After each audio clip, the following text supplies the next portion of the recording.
Je suis dans la joie et je l'espère également pour vous. Je rends grâce à Dieu pour sa divine présence. Et je trouve que dans la salle, vous êtes tellement belle, tellement beau. Alléluia. Et je me dis que c'est le Saint-Esprit de Dieu qui agit. Amen. Comme Moïse descendant de la montagne après sa rencontre avec le Seigneur. En sortant de ces lieux, nous ne serons pas les mêmes. Alléluia. Parce que l'Esprit de Dieu va se manifester puissamment.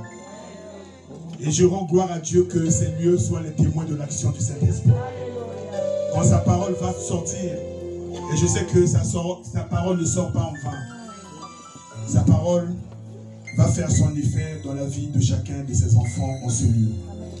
Si tu es entré en ce lieu avec la tristesse, tu sortiras avec la joie immense, la joie du ressuscité.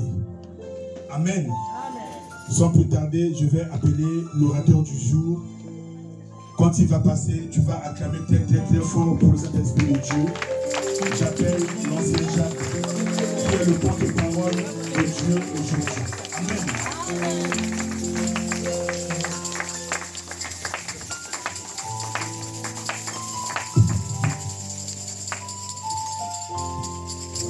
Amen, peuple de Dieu. Amen. Un petit concept de temps que je retrouve ce que Dieu a prévu.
Seigneur Jésus, me voici dans ta présence pour annoncer ton évangile, ta parole.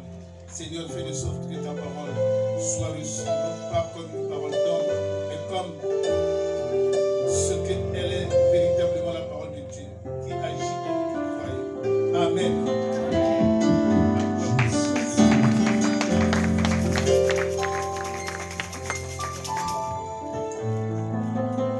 Je bénis le modérateur. Tout à l'heure, il nous a poussé par l'esprit de se saluer les uns les autres, parce que cela est très important de se saluer. Et l'apôtre Paul aussi, avant de commencer sa prédication, ses épîtres, il commençait toujours par une salutation.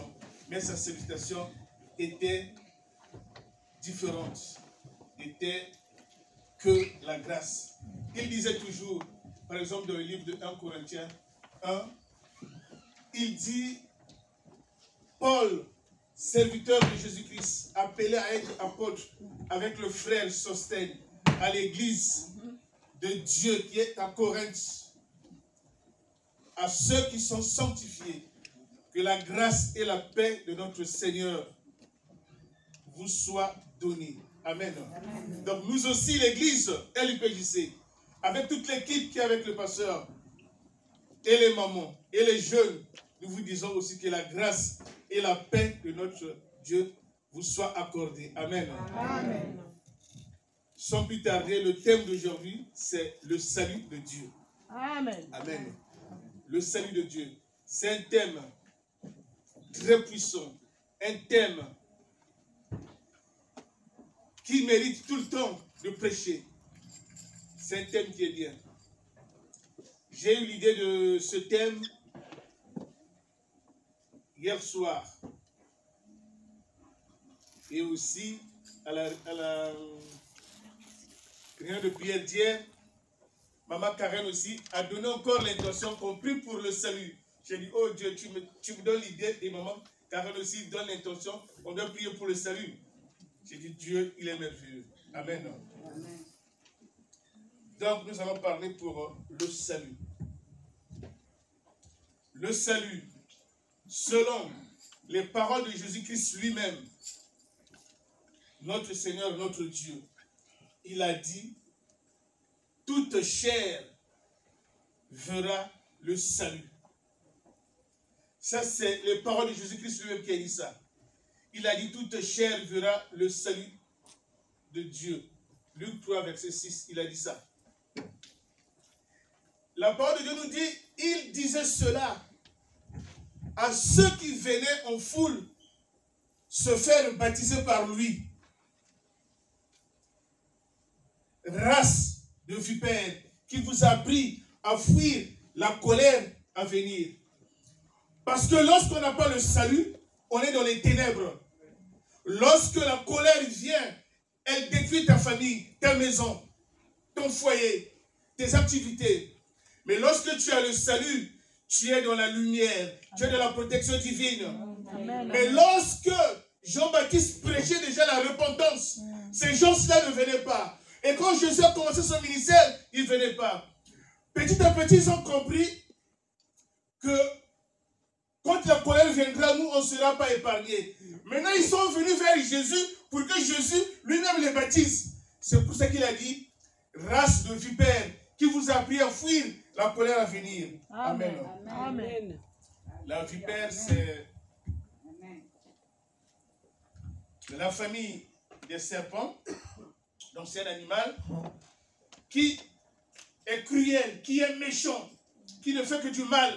Donc il les a considérés comme la vipère parce qu'ils étaient des gens des ténèbres qui font que du mal, qui veulent étouffer l'évangile. C'est pour ça qu'il les a traités race de vipères qui vous a appris à fuir la colère à venir. Parce qu'ils savaient, sans le salut, nul n'est sauvé. Mais nous sommes sauvés parce que nous avions le salut. Amen. Amen. Le mot salut dans la Bible recouvre toutes les interventions de Dieu en faveur de tous ceux qui en ont besoin. Et la Bible aussi nous dit que le salut,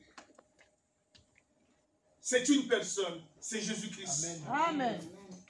C'est pour cela, lorsqu'on reçoit Jésus-Christ comme Seigneur et Sauveur, on a le salut. Sa famille est protégée et sauvée. Amen. Amen. Pardon, l'ancien Jacques, je m'excuse, c'était le verset c'était... Ah, c'était Luc 3, verset 6 à 7. Après, je complété jusqu'à 7. Ouais. Mais ce n'est pas le verset du jour, c'est juste quand Dieu t'inspire, ça peut venir avant. Amen. Amen. Donc, avant d'être une œuvre accomplie sur la croix, Jésus-Christ est tout d'abord le salut de nos âmes, le salut de Dieu. Amen. Amen. Amen. On va faire la lecture, la première lecture. Notre fille va nous faire la lecture. L'église s'appoie pour la lecture. Vas-y ma fille, c'est Luc 2, 25 à 32. Pour que nous comprenions un petit peu. On va se mettre debout.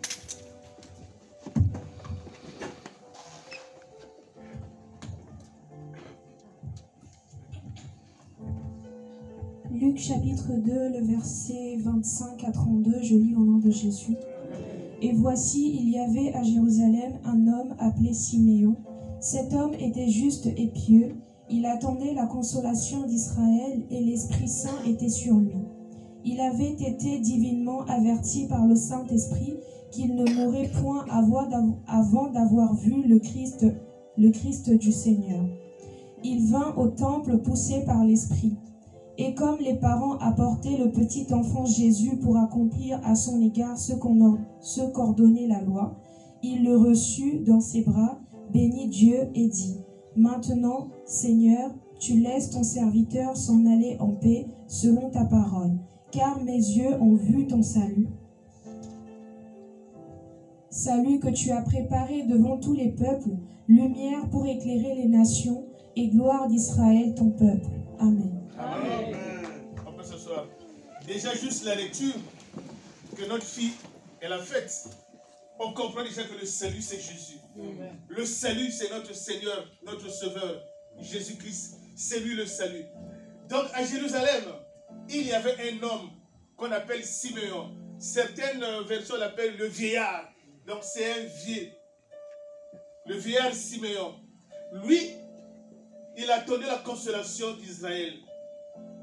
Il attendait la consolation d'Israël. Et il a été divinement averti par le Saint-Esprit parce que c'est un homme pieux, juste.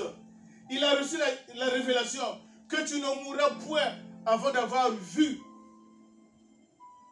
mon Seigneur, avant d'avoir vu le salut. Donc il était divinement averti. Donc il savait qu'il ne mourra pas, mais il doit attendre l'avènement de notre salut. C'est pour cela, poussé par le Saint-Esprit, il est allé au temple.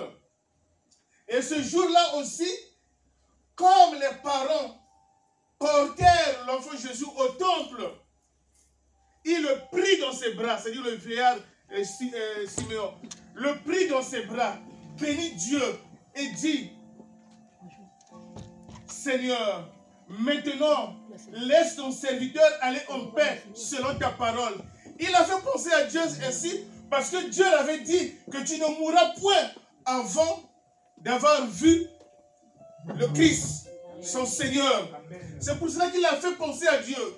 Maintenant, laisse ton serviteur aller en paix selon ta parole, car mes yeux ont vu le salut. Salut que tu as préparé devant les nations. Il a fait penser cela à Dieu, que c'est toi qui as préparé ce salut pour toutes les nations. Et maintenant, lui, il voulait partir en paix, parce qu'il a vu le salut. Le salut, c'est Jésus-Christ. C'est la lumière des nations. Et c'est la gloire du peuple d'Israël. Nous sommes Israël spirituel. Donc c'est notre gloire lorsque nous sommes vêtus de notre Seigneur Jésus-Christ. Lorsque nous sommes corporellement vêtus du salut qui est Jésus-Christ. Lorsqu'il vit en nous, ce n'est plus nous qui vit, mais c'est Christ qui vit en nous. Comme disait l'apôtre Paul, parce qu'il a le salut, il croit fermement que Jésus-Christ vit en moi. Et il me voit. Je dois être intègre, demeurer dans la lumière, ne rester que dans la lumière, de ne pas aller au-delà de ce qui est ténèbres. Comme disait l'apôtre Paul, je ne peux pas aller au-delà de ce qui est écrit. L'apôtre Paul, quand il prêchait, il demeurait seulement de la parole. Il ne voulait pas sortir de la parole. Parce que lorsqu'on sort de la parole, on sort de la salle de l'assignation. Tu sors de l'assignation. Tu dois rester. Tu dois rester là-dedans. Parce que c'est là où il y a la lumière. C'est là où la force de Jésus-Christ. Amen. Amen. Amen. Donc, le vieil Siméon, dans ce qui notre fille a lu, il est clair que Jésus-Christ, c'est lui le salut. C'est lui notre salut. C'est lui la lumière des nations. C'est lui notre protection. C'est lui qui nous sauve. C'est lui qui nous délivre. Parce que la lumière est là pour nous délivrer, pour nous sauver.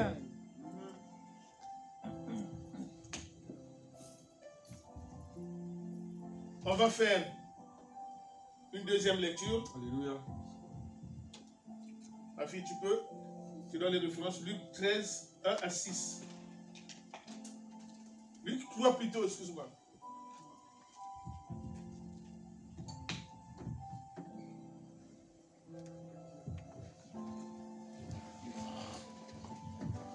Luc chapitre 3, le verset 1 à 6. La 15e année du règne de Tibère César, lorsque Ponce Pilate était gouverneur de la Judée, Hérode tétrarque de la Galilée, son son frère Philippe, tétrarque de l'Ithurée et du territoire de la Traconite, Lysarias, tétrarque de l'Abilène, et du temps des souverains sacrificateurs, Anne et Caïphe, la parole de Dieu fut adressée à Jean, fils de Zacharie, dans le désert. Et il alla dans tout le pays des environs du Jourdain, prêchant le baptême de repentance pour la rémission des péchés, selon ce qui est écrit dans le livre des paroles d'Ésaïe le prophète. C'est la voix de celui qui crie dans les déserts, préparez le chemin du Seigneur, aplanissez ses sentiers. Toute vallée sera comblée, toute montagne et toute colline seront abaissées, ce qui est tortueux sera redressé, et les chemins raboteux seront aplanis. Et toute chair verra le salut de Dieu. Parole du Seigneur. Amen. Donc ici c'était la 15e année du règne de Tibée, de César Tibée. Donc Tibère, lui, ça faisait 15 ans qu'il régnait. Il régnait. Et dans ces années qu'il régnait, lui, il a nommé Hérode. Hérode, le tétrarque. Hérode, lui, il a nommé Ponce Pilate. C'est pour ça que Ponce Pilate est rentré dans l'histoire. Il a nommé Ponce Pilate gouverneur de la Judée. Et lui-même, il était tétrarque de la Galilée. Son frère Philippe, tétrarque de la Liturie et du territoire de la Transonite. Et il y avait aussi un autre qui était tétrarque. Il s'appelait Lycéas. Lui, il était tétrarque. Deux fois, nous lisons la Bible, nous comprenons mal. Tétrarque ne veut pas dire que Hérode, lui, que c'est son nom de famille, non. Tétrarque ne veut pas dire qu'il n'est pas bien de la tête, que c'est un tétrarque, comme si on peut le dire comme ça, non. Tétrarque, c'est une nomination à l'époque romaine. Donc quand tu es tétrarque de nos jours, tu es un préfet. On va dire ça comme ça. Tu es un préfet. Donc c'est lui qui avait nommé Ponce Pilate, gouverneur de la Judée, en remplaçant de Gallus, un Italien qui était là avant. Et Philippe, c'est son frère. Philippe aussi, lui, il était préfet. Il était préfet. Donc, tétrarque, ce n'est pas le nom de famille. Il était préfet aussi. Philippe, son frère, était tétrarque de la Liturie et du territoire de la Transonite. Donc, lui aussi, il était préfet. Mais lui, comme il était loin, on ne parle pas trop de lui. Parce que lui, c'est comme si il était préfet loin là-bas à Lyon, alors que les choses se passent à Paris. Donc, Jérusalem, là où était proche de Ponce Pilate, parce qu'il était gouverneur de la Judée, c'est pour ça qu'on parle de lui. Hérode, lui, il était dans la Galilée, c'est là où Jésus a beaucoup tourné. C'est pour ça le 2, il figure. Amen. Amen. Donc, Lycéas, lui, il était tétrarque de la Bienne. C'est-à-dire, lui aussi, il était loin. Il était loin. Mais il était tétrarque. C'est-à-dire, c'est un préfet. C'est eux qui géraient là-bas. Mais c'était au temps des souverains sacrificateurs. Anne et Caïphe. C'était dans leur temps. En ce moment-là, Anne n'était pas tout à fait appelé souverain sacrificateur, parce qu'il y avait déjà Caïphe. À l'époque, dans une même ville ou dans une même contrée, il ne pouvait pas avoir deux sacrificateurs, des souverains sacrificateurs, non, un seul. C'est pour cela, ce pouvoir était plus considéré comme à Caïphe. Amen. Amen.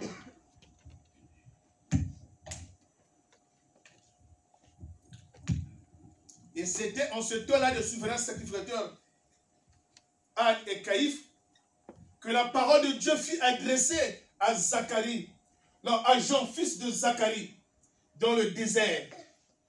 Comme le dit les paroles du livre du prophète Ésaïe, c'est la voix de celui qui crie dans le désert.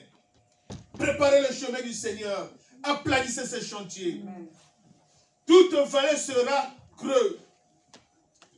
Non, sera comble. Ça dépend des versets. Toute vallée sera comble.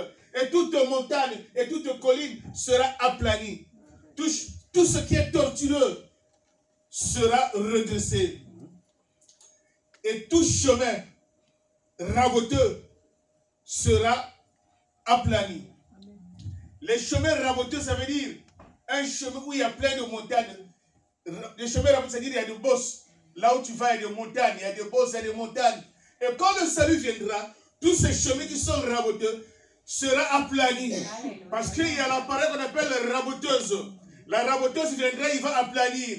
Pour ceux qui ne connaissent pas les raboteuses, au pays, les menuisiers utilisaient un petit appareil qu'on appelle la raboteuse. Ils rabotaient la planche contre la porte où la planche était un peu ondulée ou un peu de bosse.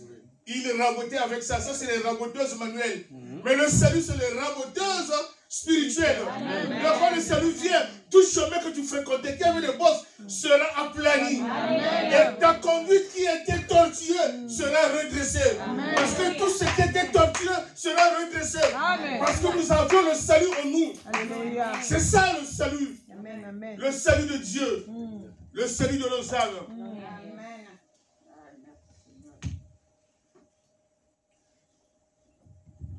C'est pour cela qu'il dit toute vallée sera comble. Parce que les vallées, c'est quoi? Les vallées, comme la terre, elle est faite selon la volonté de Dieu. La terre peut venir droite, arriver à cet endroit, c'est creuse. C'est ça des vallées, elle est creuse. C'est comme les avalanches, tu peux tomber, tu meurs. Mais quand le salut viendra, là où toi tu passais, où tu ne pouvais pas passer parce que c'était creuse, ça sera comble. C'est-à-dire le salut va combler. Ce qu'on appelle rombler, il va rombler la terre. La terre sera pleine. Plate, tu peux passer partout parce que tu as le salut. Tu ne risques rien et rien ne pourrait te faire du mal parce que tu as le salut en toi. Parce que l'Esprit de Dieu habite en toi. L'Esprit du Dieu vivant est en toi. Amen. Alléluia. Amen.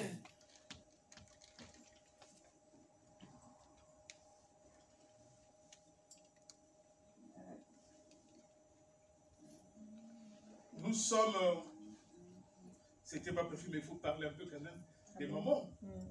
Nous sommes toujours dans le bois des mamans. Amen. Donc les mamans, vous êtes dans l'évangile. Parce que l'évangile de Jésus-Christ, le salut, les femmes ont participé. Et nous savions tous, ce n'est pas un secret pour personne, que Jésus-Christ, lors de sa résurrection, ce sont les femmes qui l'ont vu en premier. Amen. Les femmes, vous faites partie du salut. Donc demeurez en Christ. Soyez fondés, enracinés en Jésus-Christ et fidèles à votre église locale. Amen. Parce que les mamans, c'est vous que le ministère s'appuie. Amen. Amen. Et je vous dis aussi un truc qui est dans la Bible. Je pense que c'est Jean 8, 13, si tu trouves ça, tu peux mettre. La parole de Dieu nous dit, là on a arrêté Jésus. Avant de l'amener chez Ponce Pilate, la parole de Dieu nous dit, ils l'emmenèrent d'abord chez Anne, qui était le beau-frère de Caïphe. Il était, on appelle ça, souverain sacrificateur à cette époque-là. Vous voyez, lorsque Jésus est arrêté, on n'a pas mis directement chez Ponce Pilate. Non, non, non, non, non. Ni chez Caïphe, non. Directement chez Anne. Et Anne, c'est la femme de Elkana. Anne, sa maman, c'est Sarah. Son père, c'est... Le nom me fuit même. David, hein? Ouais, je pense que c'est ça. Donc sa mère, c'est Sarah. Non, c'est Abraham son père. Abraham, c'est son père. Sarah, c'est sa mère. Maintenant, ils sont venus chez Anne. D'abord, Anne, c'est une femme. Parce qu'ils savaient, le ministère de Jésus était tenu par la volonté des femmes. Parce que les femmes, quand ils tiennent quelque chose, ils vont jusqu'au bout. Et le Seigneur Jésus voulait aller au bout de sa mission. C'est pour cela, dans son esprit, il a soufflé. Et ceux qui le portèrent, des militaires, ils l'ont d'abord ramené chez Anne, qui n'était même pas militaire, mais parce que les femmes, vous êtes puissants dans l'évangile de Jésus-Christ. Amen. Amen. C'était une parenthèse. Amen. On ne peut pas aller au-delà, puis ça n'a pas été programmé. Amen. Amen.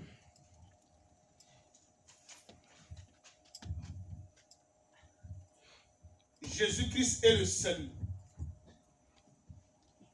Dans le sens que, en lui, il y a l'œuvre de la rédemption qui nous sauve et qu'il a accompli, qu'il y a le salut et qu'il y a le salut en aucun autre. Amen. Amen. Je veux vous parler un peu. Tout à l'heure, j'avais dit que le vieux Siméon, lui, il attendait la consolation de l'Israël. Lui, il attendait la consolation de l'Israël. Donc, c'est différent d'une consolation personnelle. De fois, on a des consolations qui sont personnelles. Mais lui, il attendait la consolation d'Israël parce qu'il attendait le salut. Le salut, c'est Jésus-Christ, c'est Dieu, c'est pour tout le monde. C'est pour ça qu'il attendait le salut, la consolation de tout le monde. Mais par contre, les femmes aussi contribuent. Amen. Amen. Je vais vous donner un exemple de la consolation personnelle. La parole de Dieu dit dans Genèse 24, ce sont 4. La parole de Dieu dit, Isaac conduisit Rebecca dans la tente de sa mère. Il le prit et devient sa femme. C'est ainsi qu'Isaac fut consolé après la disparition de sa mère. Amen. Amen. Donc ça, c'est la consolation personnelle. Donc Isaac était dans les dépressions parce qu'il a perdu sa maman, il a tout perdu.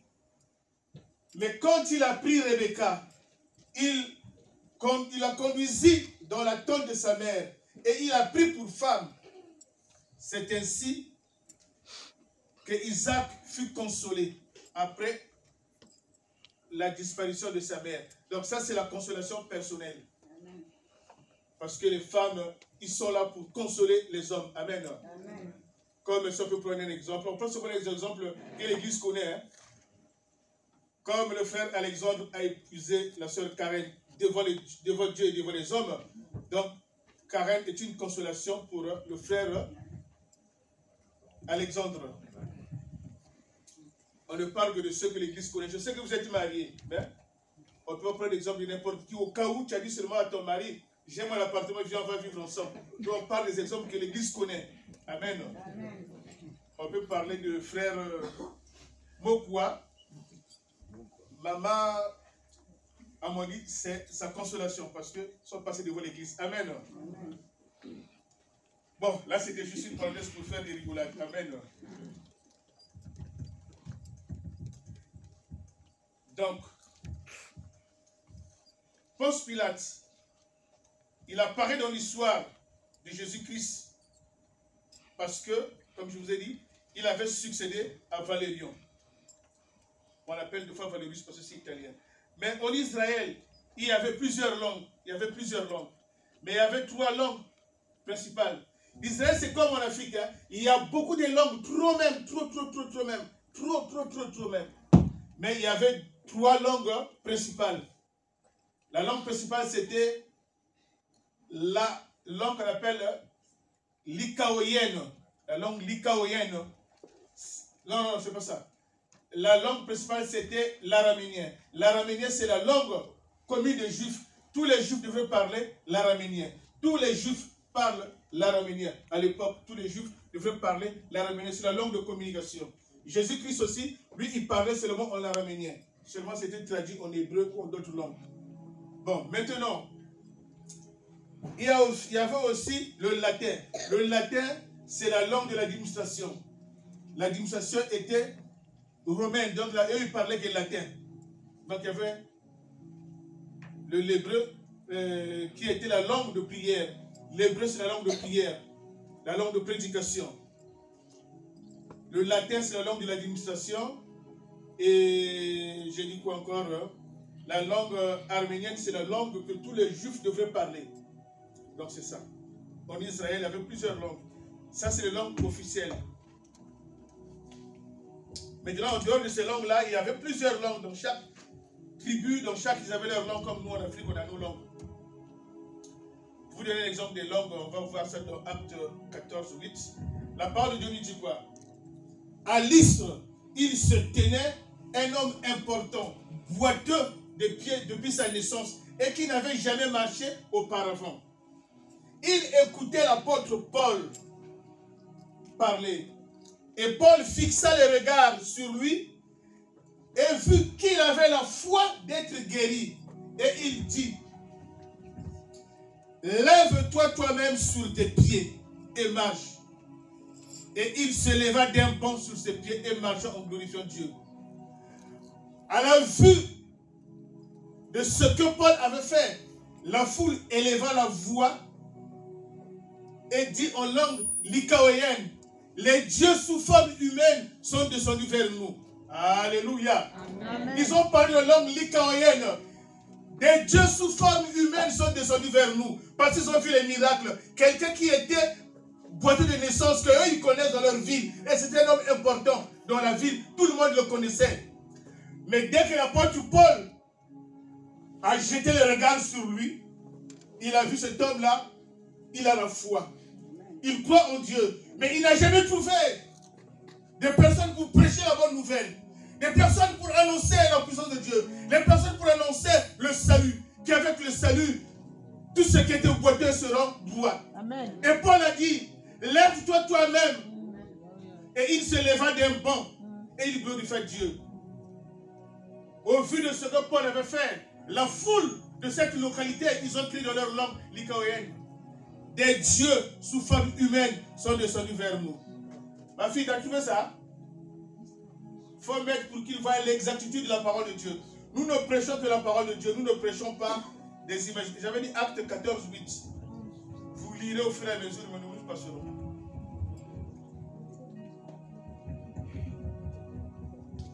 Trouve ça, ma soeur, ma fille. J'ai dit Acte 14, verset 8. Donc, nous savons, il n'y a point de salut si ce n'est qu'en Jésus-Christ. Et il n'y a point d'autre nom qui nous a été donné pour être sauvés. Pour avoir le salut, ce n'est que par Jésus-Christ. C'est en Jésus-Christ que nous avions notre salut. Amen. Amen.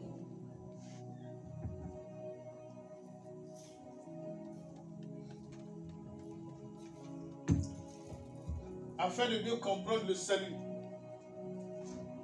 la Bible est la seule référence en la matière. Pour mieux comprendre le salut, il y a seulement la parole de Dieu. Amen. Amen. Ma fille, tu peux lire. Parce que là-bas, de fois, on a le théâtre pour afficher ça. Tu lis. Ésaïe 42, 5 à 7. Je connais, mais je veux que vous écoutez aussi. Ainsi parle l'Éternel. Ésaïe 42, versets 5 à 7. Ainsi parle Dieu, l'Éternel, qui a créé les cieux et qui les a déployés, qui a étendu la terre et ses productions, qui a donné la respiration à ceux qui la peuplent et le souffle à ceux qui y marchent. Moi, l'Éternel, je t'ai appelé pour le salut, et je te prendrai par la main, je te garderai et je t'établirai pour traiter alliance avec le peuple et pour être la lumière des nations, pour ouvrir les yeux des aveugles, pour faire sortir de prison le captif et de leur cachot ceux qui habitent dans les ténèbres. Amen. Amen. Donc vous voyez, c'est notre Dieu, c'est lui qui a créé les cieux. Il les a déployés. Et il a étendu la terre. Il a étendu la terre et il a donné le souffle à ceux qui marchent. La respiration à ceux qui la peuplent. Parce que quand Dieu a créé l'homme, il a soufflé sur ses narines et l'homme devient un être vivant. Donc Dieu, lorsqu'il a étendu la terre, il a donné la respiration à ceux qui la peuplent. Toi et moi, nous peuplons la terre. Et il a donné aussi le souffle à ceux qui marchent. Pour que nous ne marchons pas selon la vue, mais selon l'esprit. Parce qu'il y a l'esprit de Dieu qui est en nous. Dieu a soufflé dans nos narines son esprit pour que nous marchions non selon la vue, mais selon l'esprit de Dieu qui est en nous. Pour que nous accomplissions les choses de l'esprit. Comme lui-même, il est esprit, il est Dieu. Amen. Amen. Donc c'est ça. Et après,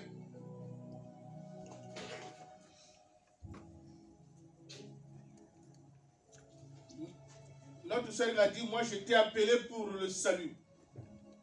Donc Jésus-Christ, il a appelé notre Seigneur Jésus-Christ pour le salut. Et il a aussi donné ce pouvoir d'ouvrir les yeux aux aveugles,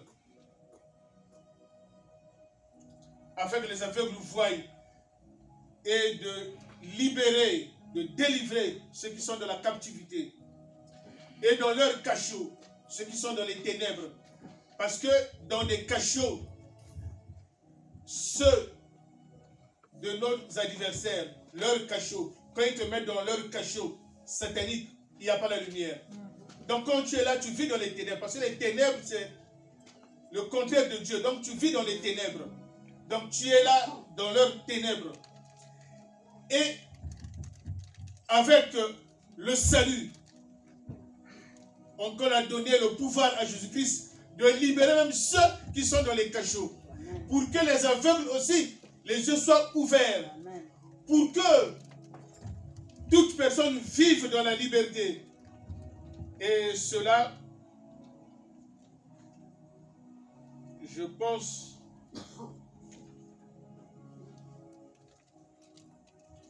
le Seigneur Jésus l'a accompli. La mission qui lui a été donnée. Que les aveugles voient. Que ceux qui sont des captifs soient libérés. Que ceux qui sont dans des cachots de les ténèbres soient aussi délivrés. Jésus-Christ l'a fait. Amen. Il a accompli cela. Dans le livre de Luc 4, 19, la parole de Dieu dit, il se rendit à Nazareth, là où il avait été élevé. Il rentra dans la synagogue comme de coutume. Il se leva pour faire la lecture. On lui remit le livre du prophète Ésaïe. L'ayant déroulé, il trouva l'endroit où il est écrit, l'Esprit de Dieu est sur moi. Il m'a oint et il m'a envoyé annoncer la bonne nouvelle aux pauvres. Donc Jésus-Christ a accompli ce que Dieu lui a donné comme mission pour le salut. Et il est allé annoncer la bonne nouvelle aux pauvres. Que les aveugles recouvrent la vue. Tous ceux qui étaient aveugles, que leur vue soit recouverte, qu'ils voient. Et tous ceux qui étaient dans la captivité soient libérés. Et tous ceux qui étaient opprimés soient rendus libres. C'est-à-dire ceux qui étaient dans la deuxième prison du malin. Parce que le malin peut t'envelopper par son esprit. Tu te promènes, tu sais plus ce que tu fais. Tu es dans sa prison à ciel ouvert. Mais lorsqu'il te met dans le cachot, là, avec le noir, là-bas pour te délivrer, ce n'est que le salut. C'est pour cela qu'il est important de venir à l'église. C'est par rapport à l'évangile que nous écoutons, que nous vous prêchons, que nous avons reçu de la part de Dieu, pour que l'église soit maintenue dans la ville de gloire. Cet évangile, sa puissance, délivre toute personne de la captivité, dans les ténèbres. Quels que soient les liens, que ce soit des chaînes de gros volume, les mailles vont se détacher. Parce que la puissance de la parole de Dieu agit puissamment à ceux qui écoutent la parole de Dieu. Alléluia. Et agit puissamment à celui qui annonce l'évangile. Parce que celui qui annonce l'évangile peut être attaqué parce que la personne est libérée. Et celui qui est ténèbre dans ses ténèbres peut atteindre le prédicateur. Et le prédicateur aussi, la parole de Dieu est une puissance de Dieu pour le salut de quiconque croit. Du juif premièrement, puis du grec. Amen. Nous sommes les juifs spirituels. Amen. La parole de Dieu nous a été adressée premièrement. Donc la puissance de la parole est d'abord en nous. Puis à ceux qui viendront s'joindre à nous, s'ajouter à nous. Amen. Amen.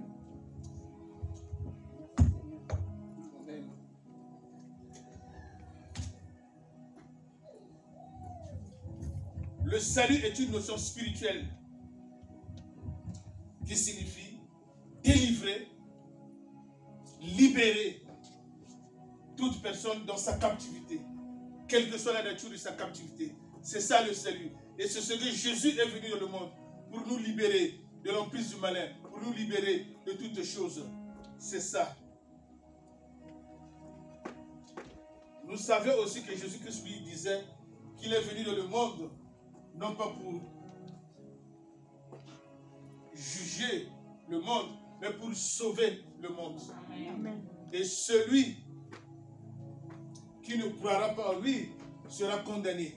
Parce que quand tu ne crois pas, le salut ne peut pas venir à toi. Le salut, il faut que tu l'acceptes.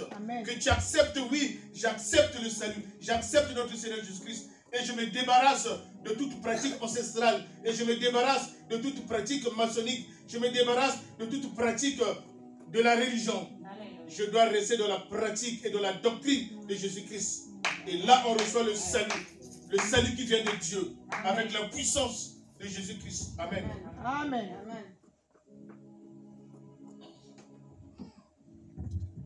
Lorsqu'on refuse le salut, l'apôtre Paul disait ça aux Thessaloniciens, j'ai noté la référence de Thessaloniciens 1 à partir du verset 8. Il disait, au milieu d'une flamme de feu, pour punir ceux qui n'obéissent pas à notre Dieu et ceux qui n'écoutent pas l'évangile de notre Seigneur Jésus-Christ. Leur sentence, c'est une ruine éternelle, loin de la gloire de Dieu et de la force de sa gloire. Amen. Amen. Donc quand on ne reconnaît pas notre Seigneur, notre Dieu, tu es comme quelqu'un qui est au milieu des flammes de feu. Tu es là, au milieu des flammes de feu. C'est ça qu'il disait aux Thessaloniciens. Tu as trouvé? Amen. Il disait là-bas une fois, dans l'apôtre Paul leur disait, au milieu d'une flamme de feu, pour punir ceux qui ne connaissent pas Dieu et ceux qui n'obéissent pas l'évangile de notre Seigneur Jésus-Christ. Leur sentence, loin de la gloire de Dieu, c'est-à-dire loin de la protection de Dieu, loin du salut de Dieu, loin de toutes les choses que Dieu peut faire dans ta vie, parce que tu n'obéis pas l'évangile de Dieu. Ne vois pas seulement que c'est Papa Jacques qui parle, non, c'est l'évangile de Dieu. Nous prêchons seulement la parole de Dieu. Amen. Nous ne nous prêchons pas nous-mêmes, nous prêchons la parole de Dieu. C'est pour cela la parole de Dieu, elle est puissante et efficace. Parce que nous prêchons sa parole. Amen. Amen. Donc, une fois, l'apôtre Paul, lui, il s'est senti qu'il doit des personnes. Il ne doit pas en argent. L'apôtre Paul n'est pas commandeur, il ne doit pas en argent. Mais il doit. Il doit certaines personnes parce que sinon, ils vont rater le salut. Il doit certaines personnes, sinon ils vont rater le salut. Oui, l'apôtre Paul dit ça, j'ai noté la référence. C'est Romains 1, verset 14. Il dit, je me dois aux Grecs, aux barbares, aux savants et aux injustes. J'ai un vif désir d'aller aussi annoncer l'évangile à vous qui êtes à Rome, car je n'aurai point honte de l'évangile, car c'est une puissance de Dieu pour le salut de quiconque y croit. Amen. Amen. Il disait cela parce qu'il s'est dit, oh merde, mais j'ai été établi apôtre des nations. Mais je dois aux Grecs. Je dois aux barbares. Les barbares, c'est les bandits. Nos enfants, les hommes qui font le banditisme, c'est ça les barbares. Donc l'apôtre Paul dit, je me dois aux Grecs, aux barbares, aux savants, aux ignorants. J'ai un vif désir de l'aide. Aussi vous annoncez l'évangile. À vous aussi à Rome. Parce que Rome aussi était là, mais ils ne s'occupaient pas des problèmes de Dieu. Ils étaient seulement dans l'administration coloniale. Il a dit, je n'ai point honte de l'évangile, car c'est une puissance de quiconque qui croit, du juif premièrement. Amen. Amen. Puis du grec. Donc il a dit, il doit aux Grecs. Il doit aux Grecs. Il doit aux barbares. Il doit aux sages aussi, les savants, aux ignorants. Il leur a annoncé l'évangile. Et ils étaient sauvés parce qu'ils ont reçu notre Seigneur, notre Dieu. C'est pour cela que l'Église est encore sur terre. Pour que nous apprêchions le salut. Pour que vous parveniez au salut. pour que nous tous, nous soyons sauvés, protégés par la lumière de Jésus-Christ, par lui-même Dieu qui est le salut. Amen. Amen. Donc,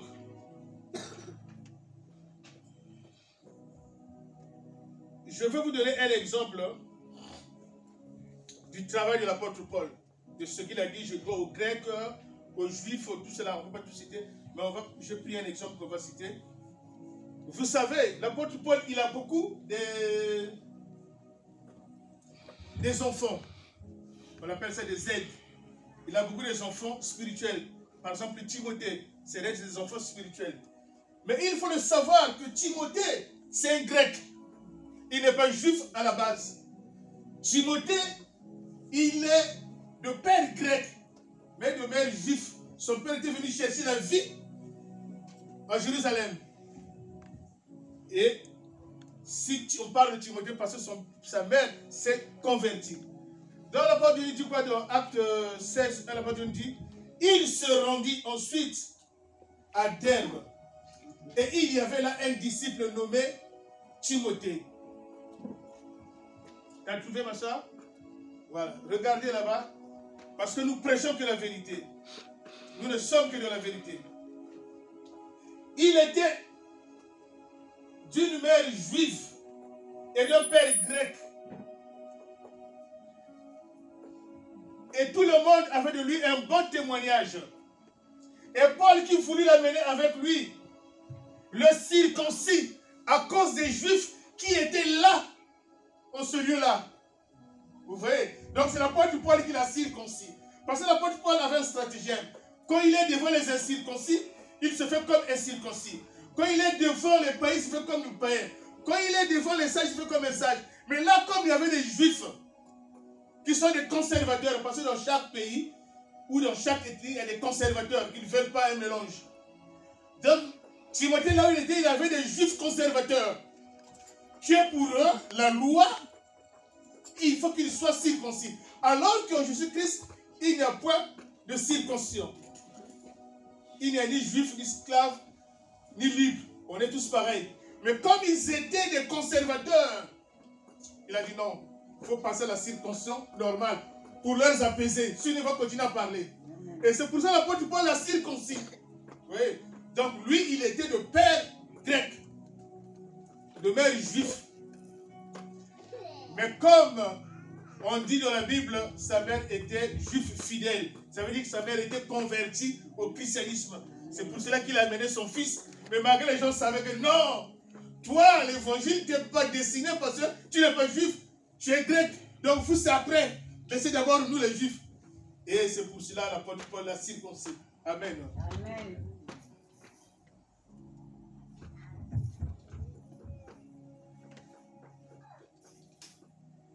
Je mets là-bas 1 Pierre 9, non, 1 Pierre 1, 9 à 10. La parole nous dit, parce que vous obtenez le salut. Tu as trouvé? Ma soeur, tu peux lire le temps qui lui cherche. 1 Pierre 1, 9 à 10. Je veux que vous lisez ça. Peut-être que je connais, mais je veux que qu'on lise ça pour que nous comprenions ça. C'est fort. Vas-y, ma soeur. 1 Pierre 1, verset 9 à 10. C'est trop puissant, c'est trop fort pour le salut. Parce que vous obtiendrez le salut de vos âmes pour prix de votre foi.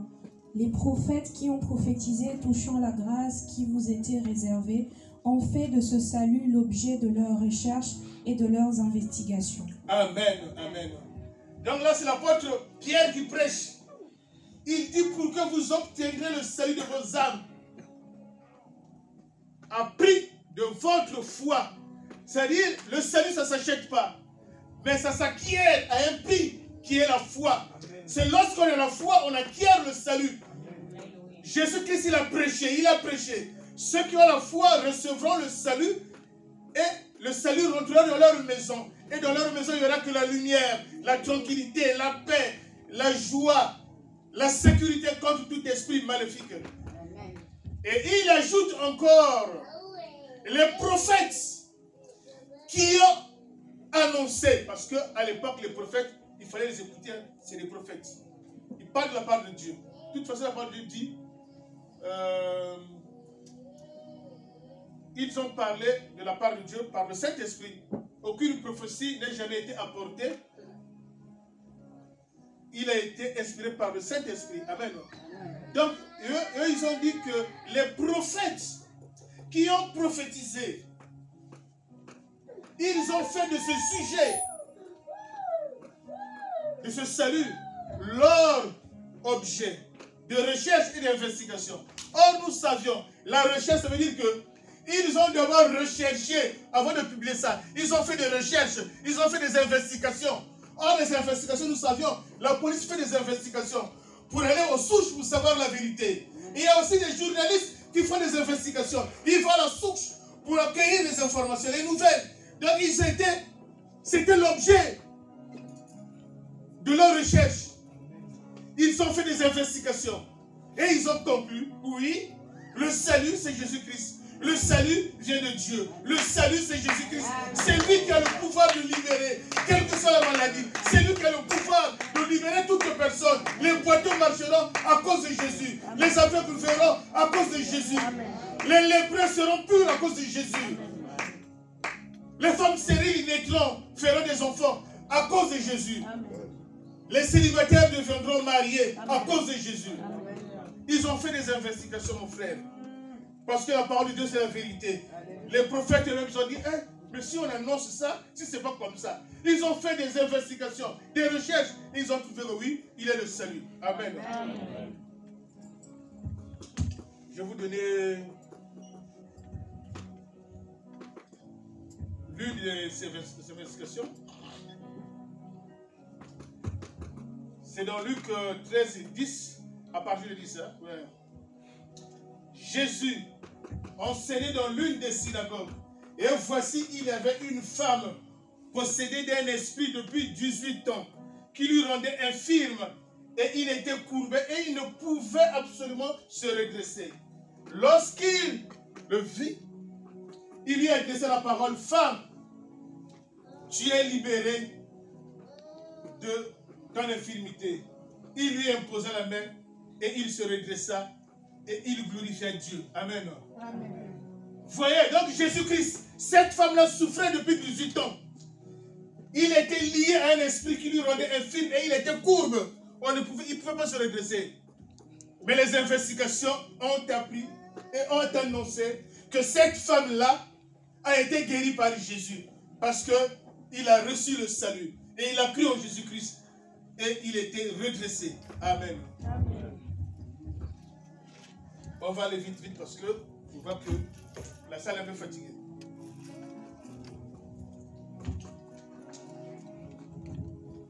D'autres investigations aussi, c'est dans Matthieu 17, à partir du verset 14.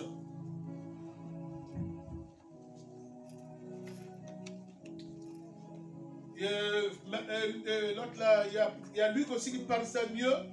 Mais bon, c'est pas grave, on va mettre ça sur Matthieu. Matthieu 17, 14 et 18. Lorsqu'ils arrivèrent, un homme vint se mettre à genoux devant lui et dit, Seigneur, aie pitié de moi. Mon fils est lunatique et il souffre cruellement. Il tombe souvent dans le feu, souvent dans l'eau. Mais dans d'autres versions, on explique encore, il s'émue et il grince les dents. C'est-à-dire qu'il fait rien comme fait le vieillard au pays. Il grince les dents. Il s'émue. Je l'ai amené à tes disciples et ils n'ont pu rien faire. Race incrédule, jusqu'à quand serai-je avec vous? Jusqu'à quand vous supporterai-je? Jésus menaça le démon qui sortit du petit et à l'instant même, l'enfant fut guéri. Amen. Amen. Ils ont fait des raisons, dit oui, le salut, c'est Jésus-Christ. Lorsqu'on prend Jésus-Christ, ton enfant est guéri. Ta femme est guérie. Ta famille est sauvée. Toi-même t'es sauvé. Ton foyer est à l'abri de toute attaque satanique. Parce que le malin n'aime pas que nous réussissons. Le malin n'aime pas voir les gens unir. Le malin n'aime pas vous voir à l'église parce qu'il sait que vous êtes déjà sauvés. Donc il doit envoyer un ange de séduction qui a des paroles mielleuse, qui a des paroles flatteuses, qui a des paroles d'égarement, pour que nous nous écartions si promptement du salut, alors que nous sommes dans le salut. Amen. Amen. Il y a plusieurs investigations, mais je pense que je vais m'arrêter à cette investigation-là. Donc, dans Luc 7, 12, la parole de nous dit, si tu vas écrire Luc 7, 12, la parole de nous dit, lorsqu'ils furent arrivés près de la porte de la ville, et voici qu'on portait en terre un mort, fils unique de sa mère. Et avec lui, il y avait beaucoup de gens de la ville qui l'accompagnaient. Jésus l'ayant vu, fit ému de compassion et dit, femme, ne pleure pas. Il toucha le cercueil. Ceux qui le portaient s'arrêtèrent et il dit, jeune homme, lève-toi. Et le mort s'assit et se mit à parler. Et il le remit à sa mère. Amen. Amen. Vous voyez les investigations qu'ils ont fait, ils ont trouvé que oui, si tu as le salut de Jésus-Christ, si tu as le salut de Dieu, tu es sauvé. Quelle que soit la puissance de l'ennemi, quel que soit qu'il se multiplie, qu'il soit en groupe, qu'il vienne vers toi, il ne t'atteindra pas. Amen. Parce que nous croyons en Jésus-Christ, nous avions le salut. Amen. On va s'arrêter par là.